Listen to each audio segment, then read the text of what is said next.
Está aquí y vamos a hacerle los dos la nota a Fabiana Túñez, que es de la Casa del Encuentro. Vos, Fabiana, has estado aquí, gracias por venir. Gracias. Siempre para recordar que estos casos merecen ser hablados y tratados porque se encuadran dentro de la violencia de género que vos también sufriste, y por eso también ahora levantás esta bandera de la justicia y de la no violencia hacia las mujeres.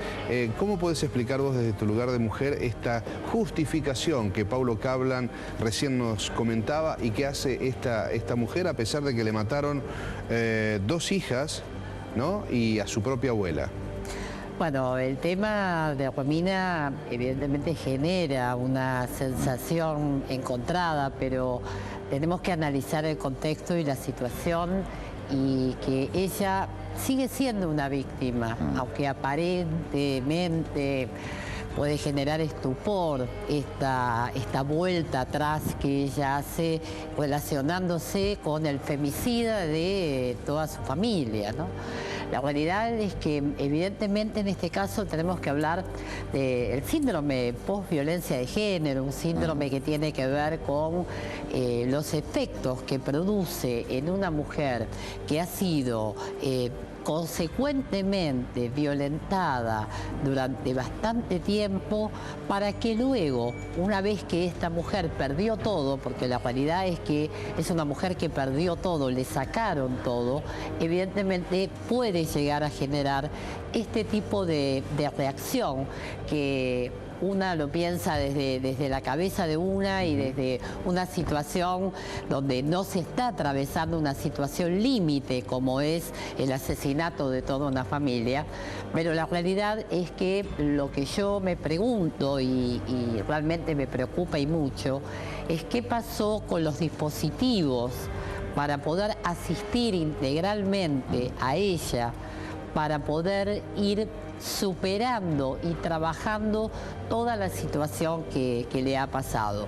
Es muy común que, obviamente, para quienes no trabajan la temática de violencia de género, cuesta entender cómo una mujer vuelve con la persona violenta. Y esto tiene que ver con que la violencia es un trabajo y es un ciclo que va funcionando en la cabeza de la víctima como una gota que va horadando el cerebro. Y de esta forma pueden pasar este tipo de situaciones, como el caso también de Mingolani, sí, muchas veces, Mingolani, que también sí, pareciera una cosa muy... Sí, muchas veces se habla de...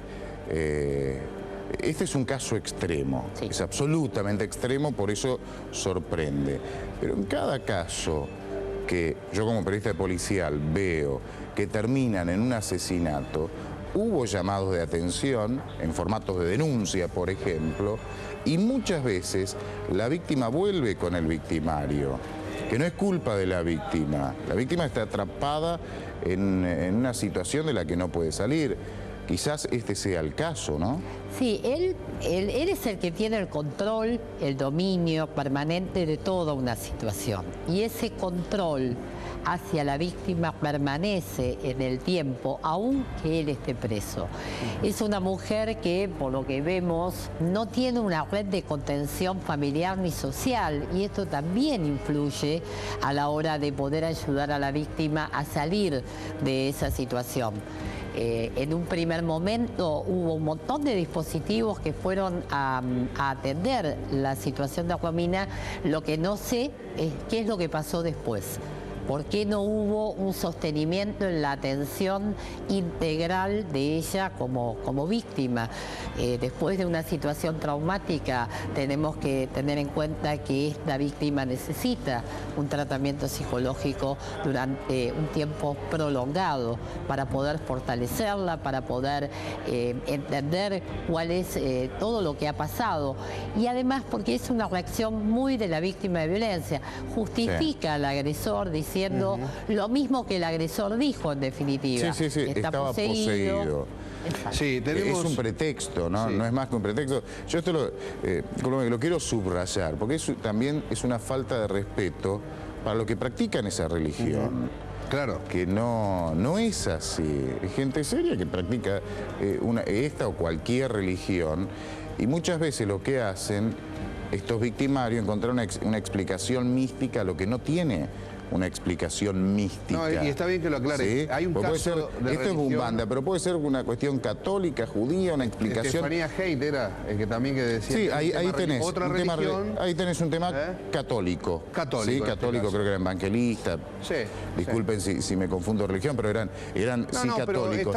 Pero también le buscan una explicación mística. Lo que no tiene es en este caso es un violento que fue creciendo en violencia a tal punto que mató una familia entera y sigue una víctima como esta mujer Romina atrapada en las garras de este victimario, ¿no? Y él sigue teniendo el control.